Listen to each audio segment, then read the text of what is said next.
Olá, 50 e muitas. Hoje a gente conversa com a Hanna Marussi.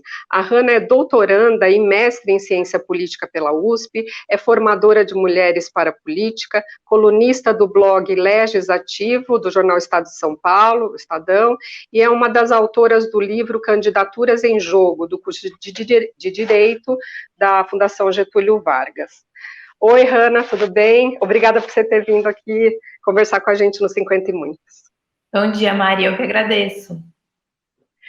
Então, Hanna, vamos começar se contando para a gente como e quando você começou a se interessar, né, por essa representação política feminina.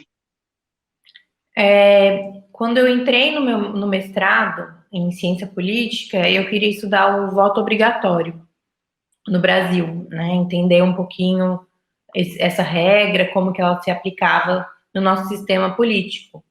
E o voto obrigatório foi inserido no sistema político brasileiro pelo Código Eleitoral de 32. Então, eu acabei estudando esse código. E é nesse código que entra também o voto feminino, o sufrágio feminino pela primeira vez.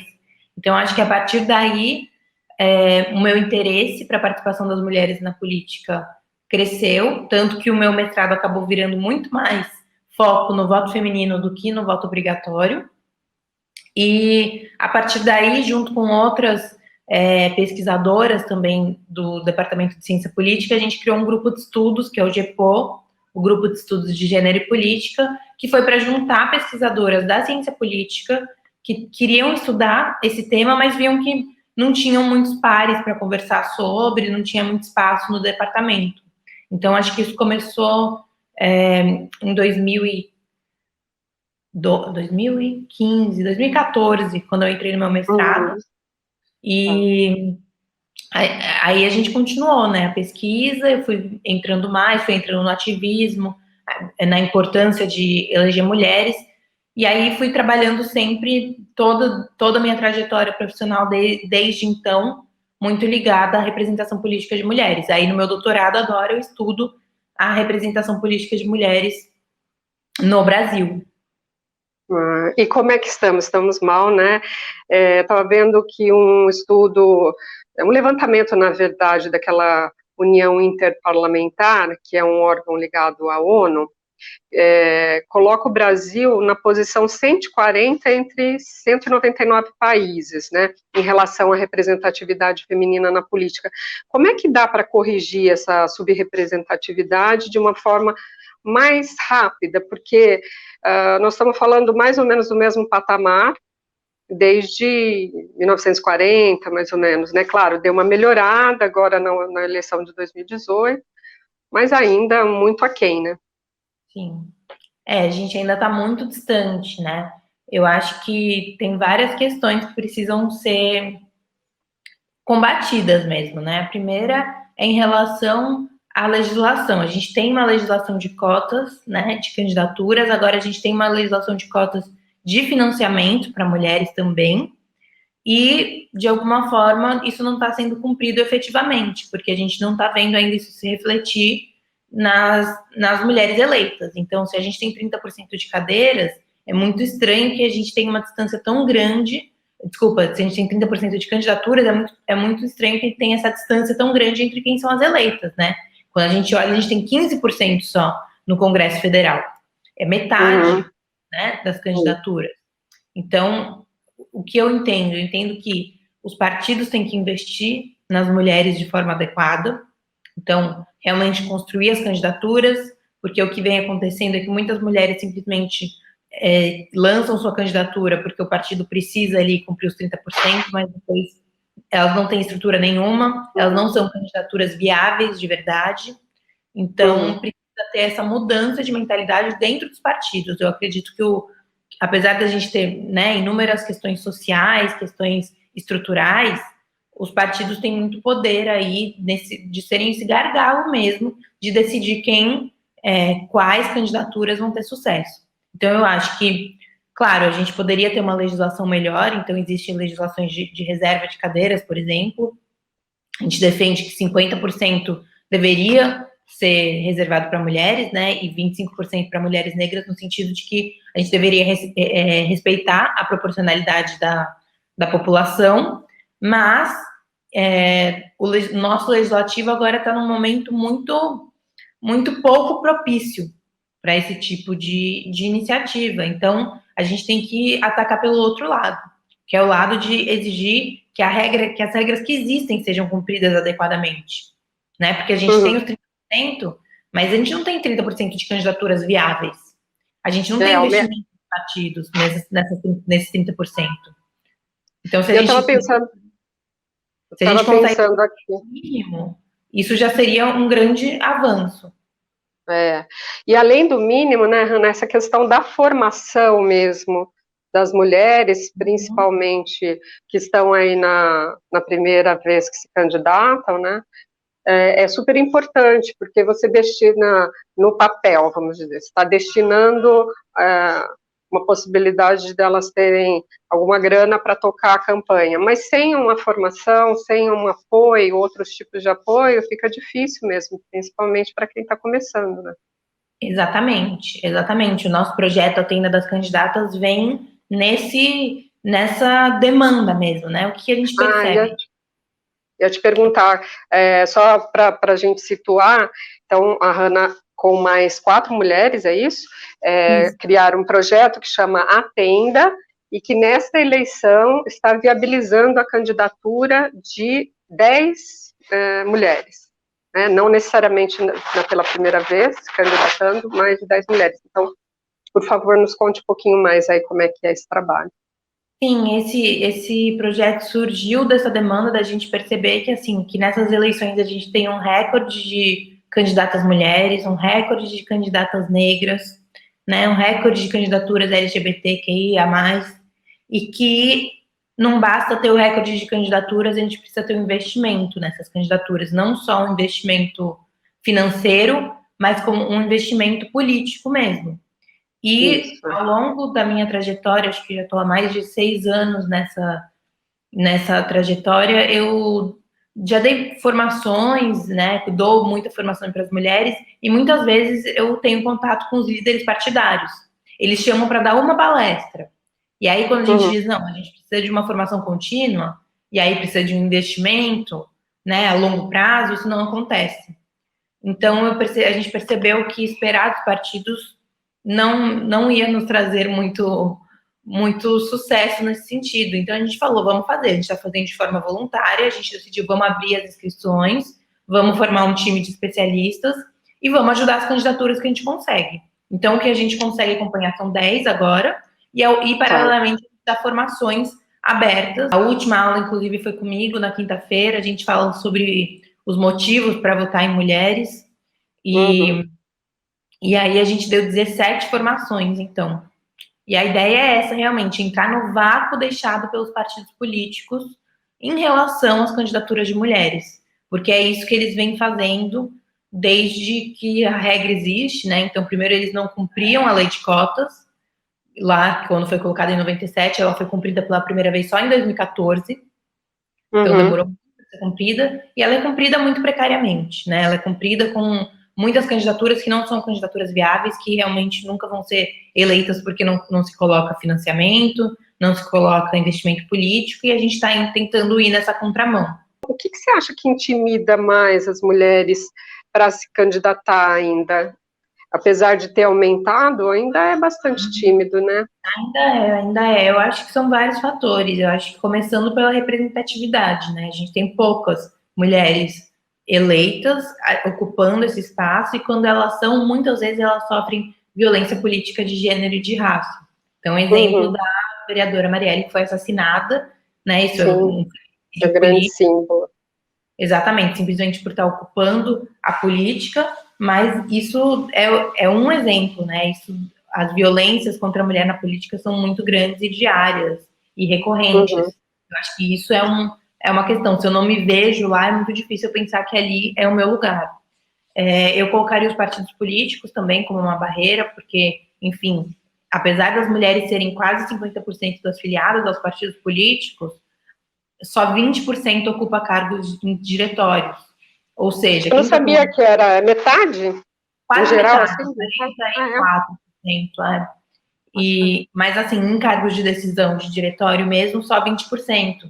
Então, isso mostra que dentro do partido, ao acesso das mulheres aos recursos, ao poder, às decisões, é muito difícil. Então, isso, às vezes, a própria vontade de se candidatar é minada ali, né? Ou utilizada só para cumprir os 30%. Eu acho que os escândalos de laranjas também assustaram muitas mulheres, né? Mostrando que, bom, porque a gente vê isso se repetir. Tem mulheres que me procuram agora nessas eleições, são claramente feitas laranjas pelo partido. Quer dizer, o partido prometeu, não deu, e agora elas estão ali com dívidas, estão ali tendo que prestar conta, não tem nenhum apoio, não tem nem contador do partido, sabe, com super problema nas costas, algumas que largaram emprego, outras que perderam benefício de Bolsa Família por causa disso. Então, é uma situação muito complicada. É muito Da onde são? São de diversos lugares do Brasil, essas candidatas? E também queria que você falasse um pouco quais foram os critérios de seleção da Tenda desse projeto. Sim, da Tenda a gente tem são todas as regiões do Brasil, né? Pelo menos uma de cada região. Então, a gente tem desde uma candidata quilombola em Orocó, Pernambuco, até uma candidata aqui no Rio de Janeiro, 2 candidatas aqui no Rio de Janeiro, né? E garantindo uma por região. Nosso critério base era que 50% deveriam ser mulheres negras, no fim a gente ficou com 80%.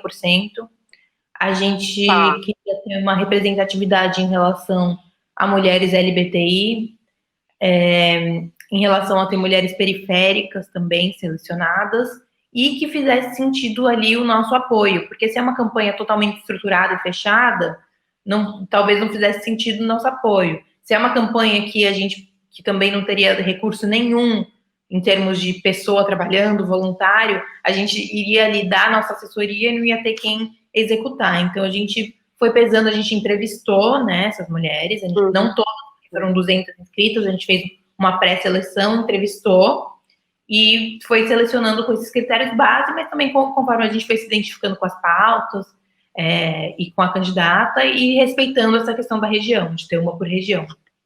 A gente está fazendo essa entrevista quase já na boca da eleição, né?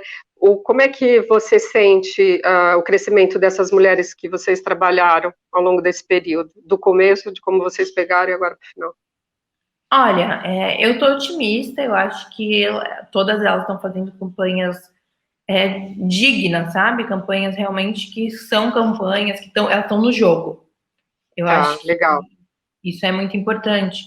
Mas, assim, é um trabalho de emergência que a gente fez, né? A gente começou um pouquinho antes das campanhas realmente oficialmente começarem. Então, assim, não vou dizer que é o ideal, que demos toda a formação necessária, a gente fez ali um mínimo que dava para fazer no tempo necessário. Então, acho que a gente conseguiu auxiliar, algumas precisavam mais do que outras, cada uma a gente ia suprindo determinadas demandas, uma precisava de ajuda para cobrar dinheiro do partido, outra na identidade visual, então a gente foi sempre se adequando ali às demandas delas, e a gente está satisfeita, estão todas sabe, podemos dizer que estão com campanhas e estão no jogo mesmo, na competição, como viáveis candidatas.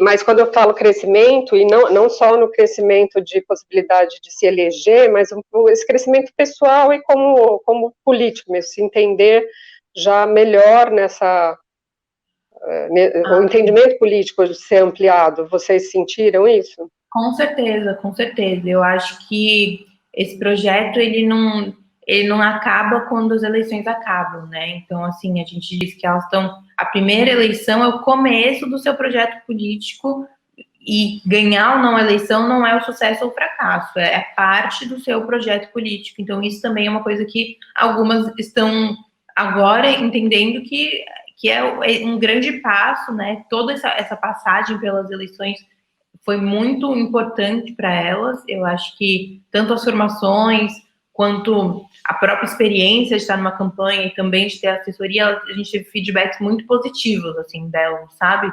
Então, eu acho que elas amadureceram. Algumas que ainda estavam ali na primeira foram na vontade, na coragem, na primeira eleição, agora já saem muito mais dentro dentro do jogo, sabendo manejar as ferramentas e muito mais preparadas para talvez essa ou para uma próxima eleição e muitas outras. A gente é um projeto não financiado, ele é voluntário, então a gente está tocando assim, junto com as outras coisas da nossa vida que a gente precisa para o nosso sustento, né, de trabalho e tal, tá uma loucura, e então a gente de aplicar para editais, para fazer com que seja um projeto financiado, que a gente possa se dedicar, porque aí a gente está falando num longo prazo, né? A gente está agora em 2020, para pensar nas eleições de 2022, a gente teria que começar agora. Acabou as eleições e a gente já começa. Então a gente vai manter, mas procurando essas formas também de fazer sentido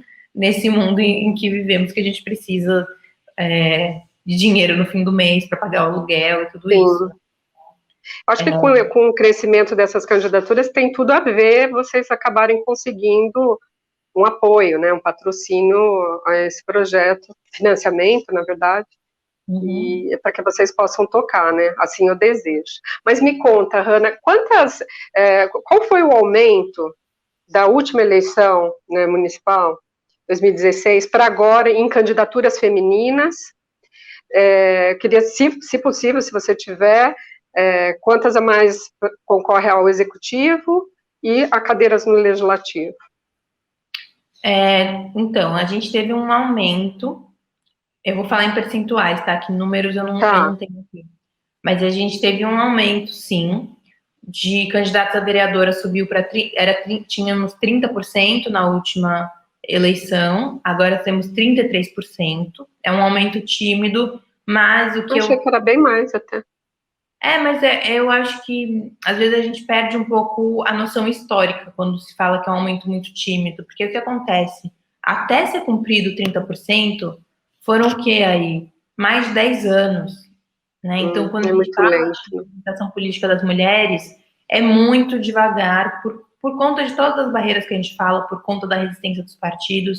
Então, assim, a gente ter um percentual que está acima da cota de gênero, eu acho muito positivo. Porque o que acontece? Tudo que se dá como incentivo à participação política das mulheres no Brasil, o que é o mínimo vira teto. Então, é mínimo 30% de candidaturas. É teto, né? Então, é teto que a gente chegar. Então, a gente ter ultrapassado esse teto, eu vejo de uma maneira positiva e otimista, né? Agora, o que aconteceu para as prefeituras? Eu não tenho dado aqui exatamente, mas eu sei que houve um aumento, principalmente em relação às vice-candidatas, né? As candidatas a vice-prefeito. Então, isso é um reflexo da questão dos 30% do financiamento. Por quê? Não só, né? Claro que é importante a gente ter mulheres ocupando esse lugar de vice, é um lugar de visibilidade, é um lugar de importância, mas por que a gente tem muito mais candidata a vice do que candidata a realmente prefeito, né? Como cabeça de chapa ali. Por quê? Eu acho que não dá pra gente dizer como causa, mas eu acho que tem uma relação forte com a cota de 30% do financiamento. Porque o que acontece? O partido começou a ter muita dificuldade, os partidos começaram a ter muita dificuldade de mandar realmente 30% para as mulheres. Porque realmente nas eleições, por exemplo, nas eleições gerais de 2018, que era para deputado e deputada, em 2014, só 20% do dinheiro foi para mulheres, já com a regra, né? Ou seja, não conseguiram, os partidos não cumpriram a regra.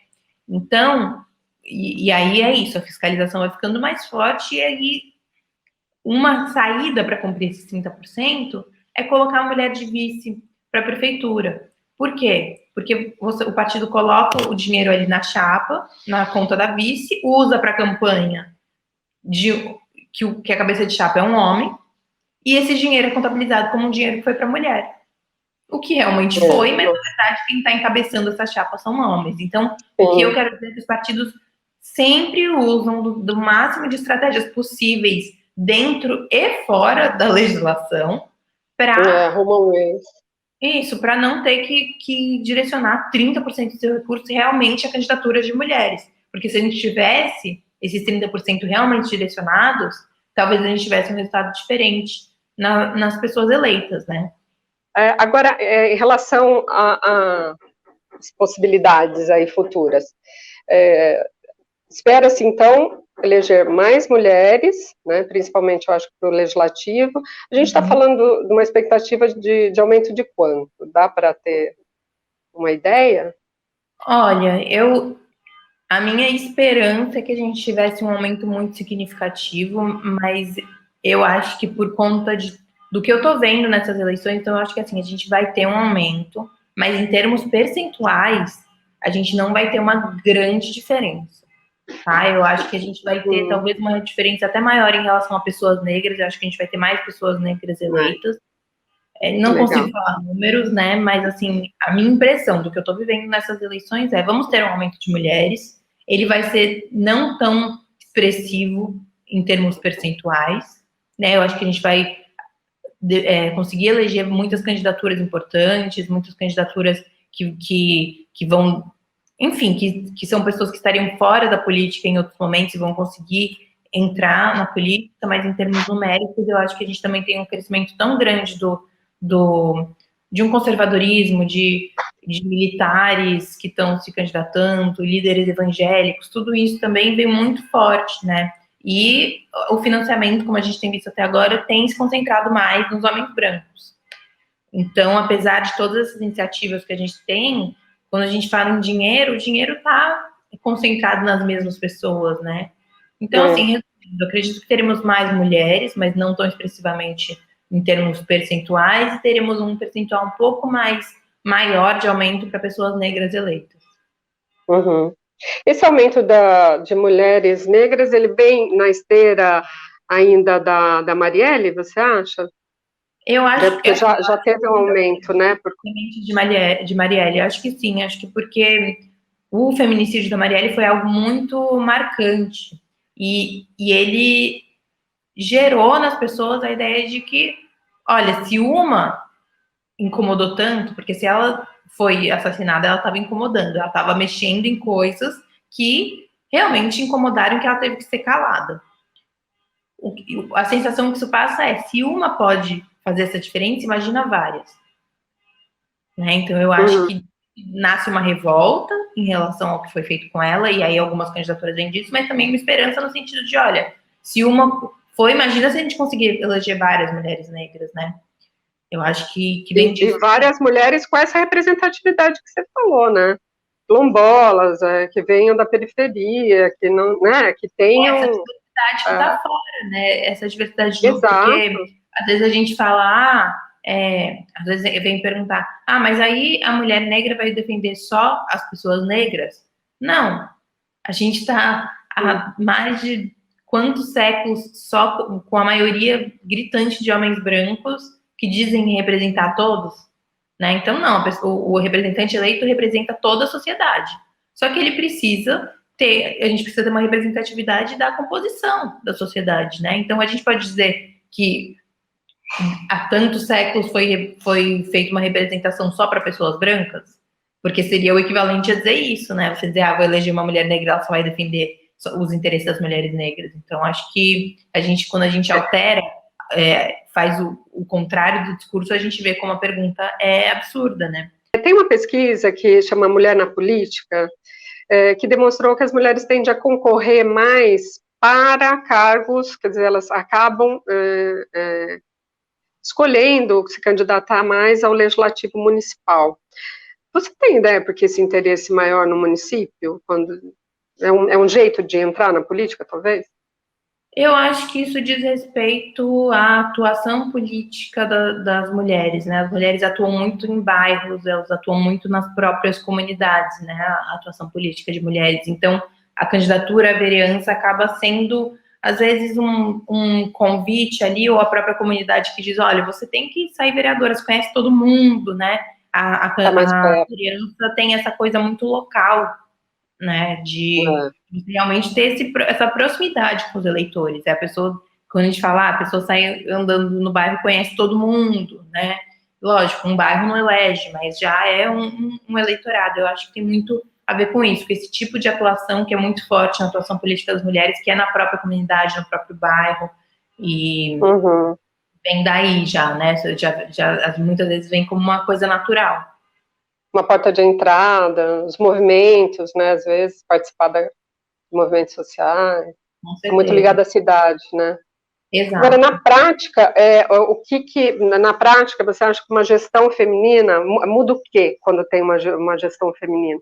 E no legislativo, que tipo de pautas que a gente pode esperar, ou que a gente já vem vendo que muda quando a propositura é de mulheres? Bom, a gente tem, acho que assim, quando eu falo no que muda, eu acho que tem vários níveis, né? Primeiro muda a representatividade, muda a justiça da nossa democracia, né? Quando a gente vê a população realmente representada, tanto nos cargos de prefeitura como nos cargos legislativos, isso mostra que é uma democracia funcionando, que é uma democracia proporcional. Eu acho que, em primeiro lugar, é uma questão de justiça.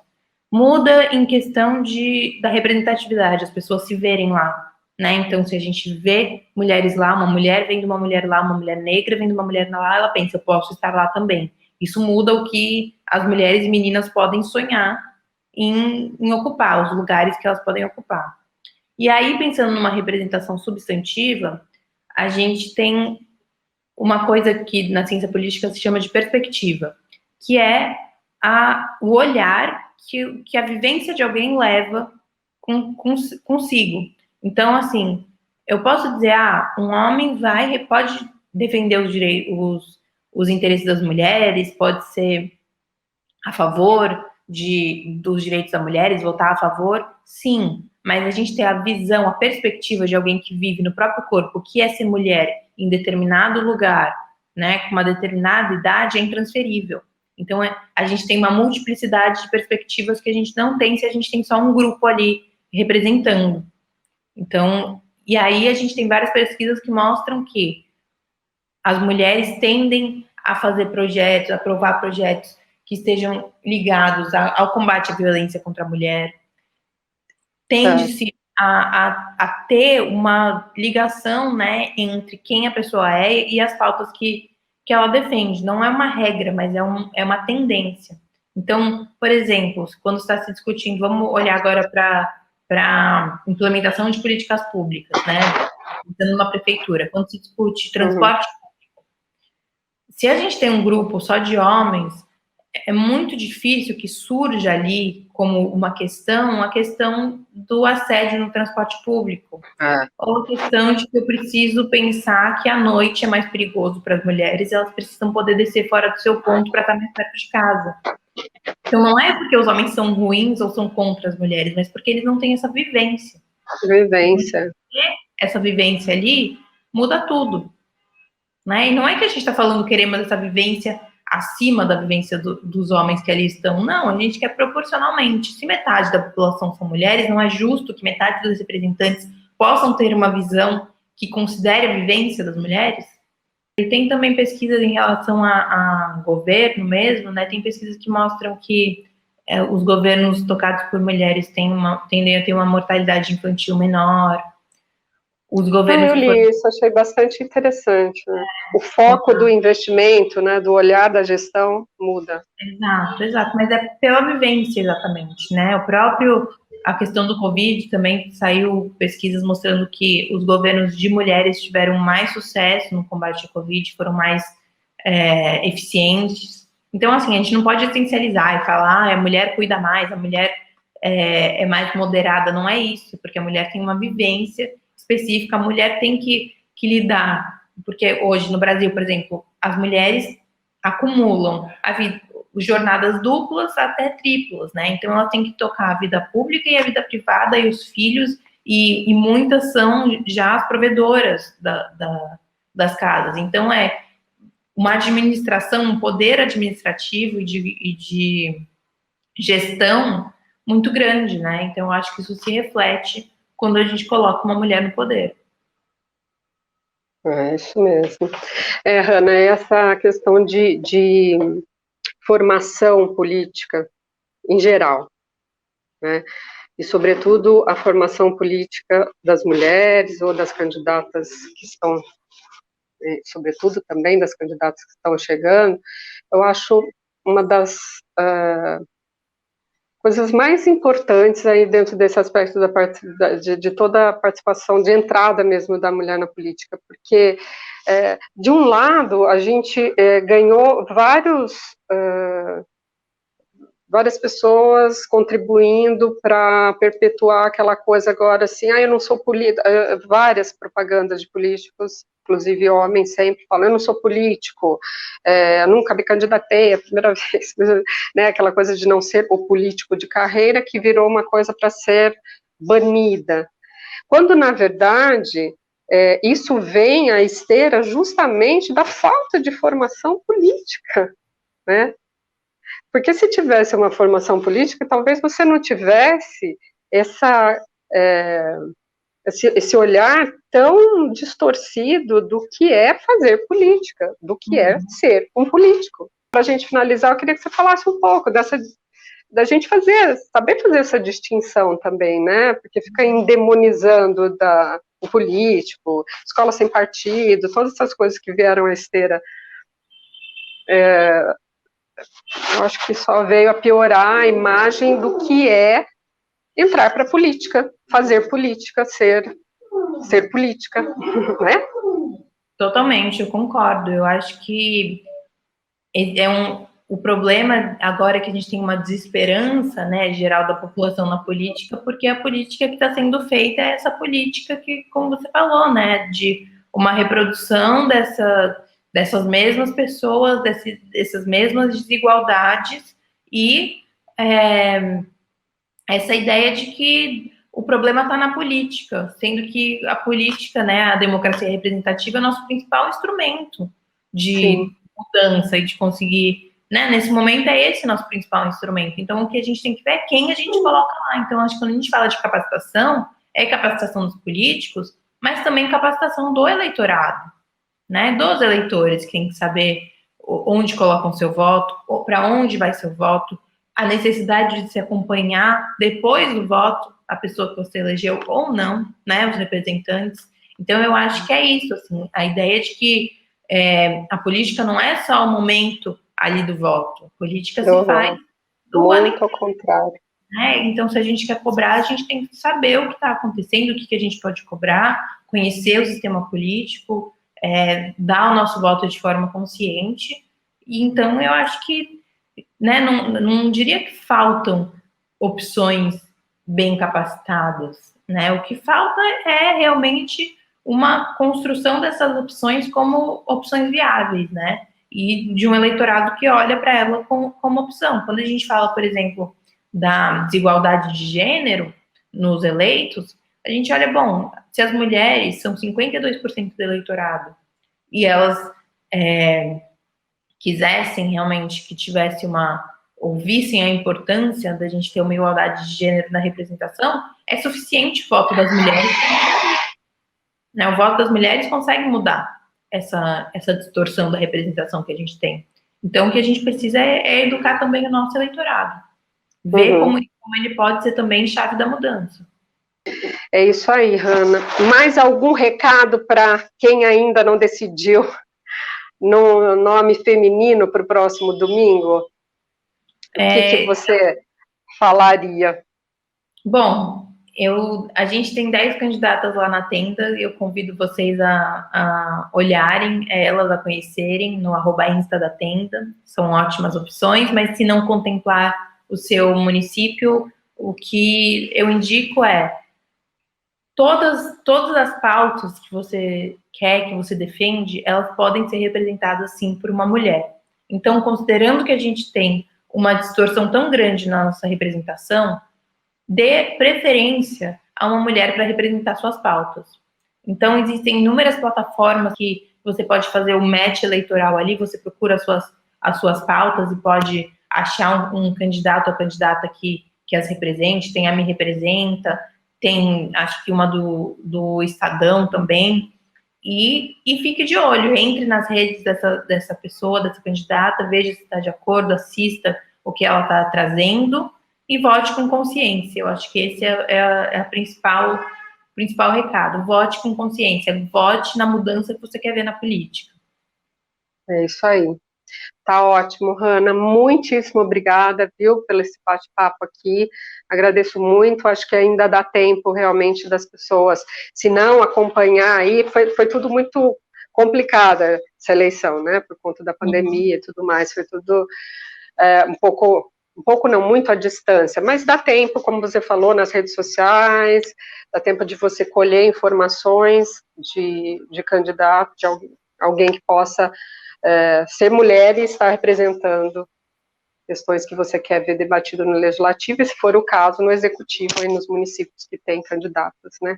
Sejam a prefeita ou vice. Tá bom? Tá ótimo. Então tá jóia. Eu te desejo toda a sorte aí, espero que a tenda continue, que consiga financiamento, tenha vida longa, porque muitas mulheres precisam. Obrigada, Mari. Obrigada pelo Tá convite. bom? Tá certo.